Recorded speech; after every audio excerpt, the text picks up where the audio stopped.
नहीं साहब, घर में कैसा रहेंगे बोलिए। धूप है, छाँव है, पानी है, हर वो चीज़ होते रहता।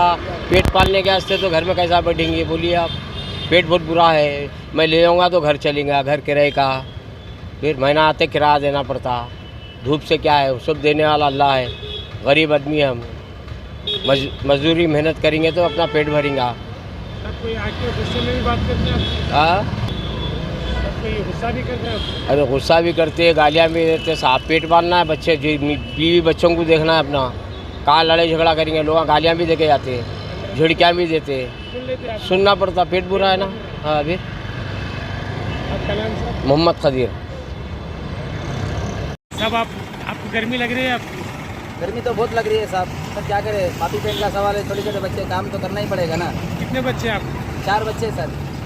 तो ये गर्मी में भी आप गाड़ी चला रहे हैं?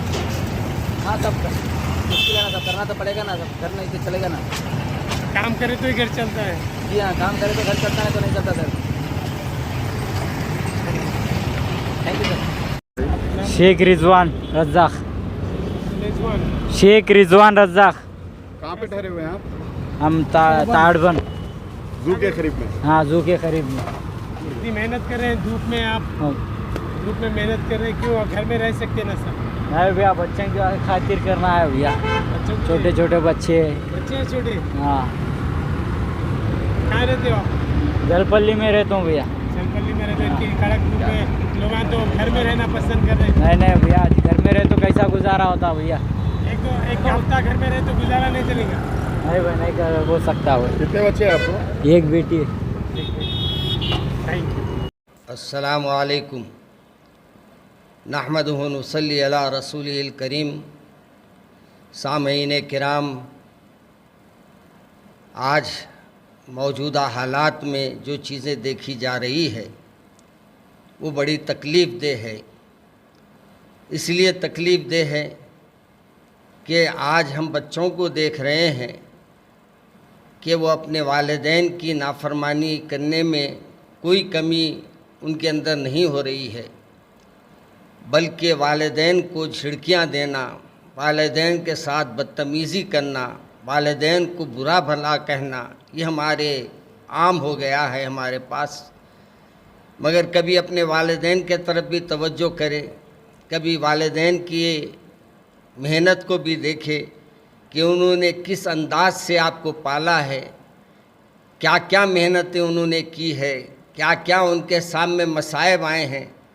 आज ही मैं एक वीडियो देख रहा था, मुझे हैरत हुई कि एक ऑटो ट्राली में सामान डालकर अपने कंधों पर उठाकर वो सामान भर रहा है और सामान ले जाकर लोगों को पहुंचा रहा है।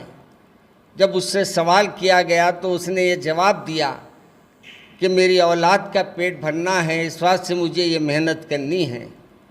मगर अफसोस, आज हमारे नौजवान जब बड़े हो जाते हैं तो अपने वालिदैन का एहतराम भूल जाते हैं, वो वालिदैन के खिदमात को भूल जाते हैं। कभी याद करिए कि आपके रात में उठने पर माँ कैसे उठ जाती थी, आपके बेचैन और बेकरार होने पर आपका बाप कैसे कमाने जाता था, आपकी दवा के लिए वो कैसे कैसे मेहनत करके पैसे लाया है। मेरे भाई, आज हम बुरा माँ बाप को कह रहे हैं, लेकिन याद रखो तुम भी माँ बाप बनने वाले हैं और तुम भी किसी के माँ बाप बनेंगे।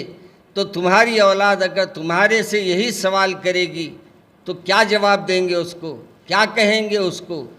आज वक्त है, अब्बा जान हो या अम्मी जान, जाओ उनके पैर पकड़ लो, माफ़ी मांगो, इसलिए कि अल्लाह के रसूल सल्लल्लाहु अलैहि वसल्लम ने फरमाया, माँ की दुआ लो, माँ के कदमों के नीचे जन्नत है।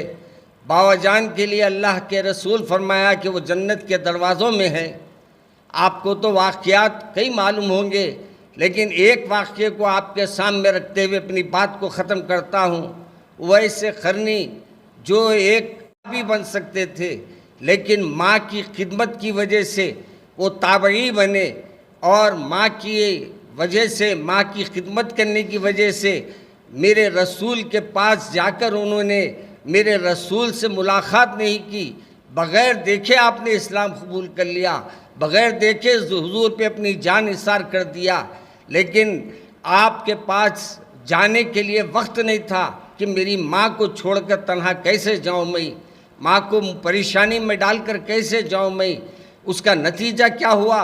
उसका नतीजा ये हुआ कि अल्लाह ने आपको ताबई बनाया, मगर ऐसा मुकाम, ऐसा मर्तबा अल्लाह ने अता फरमाया कि हज़रत उमर रज़ी अल्लाह ताला अन्हु, जिसके बारे में हुजूर अकरम सल्लल्लाहु अलैहि वसल्लम ने फरमाया था कि अगर कोई मेरे बाद पैगंबरों का सिलसिला जारी रहता तो उमर को अल्लाह तबारक ताला इसके लिए चुना जाता। मेरे अजीज़, वैसे उमर हज़रत वैसे खन्नी को तलाश करते हैं और तलाश कर कर वैसे खन्नी के पास जाते हैं और कहते हैं कि मालूम आज मैं इसलिए आपके पास आया हूँ क्योंकि मेरे रसूल ने फरमाया कि तुम अपनी मग़फ़िरत की इनसे दुआ कराना।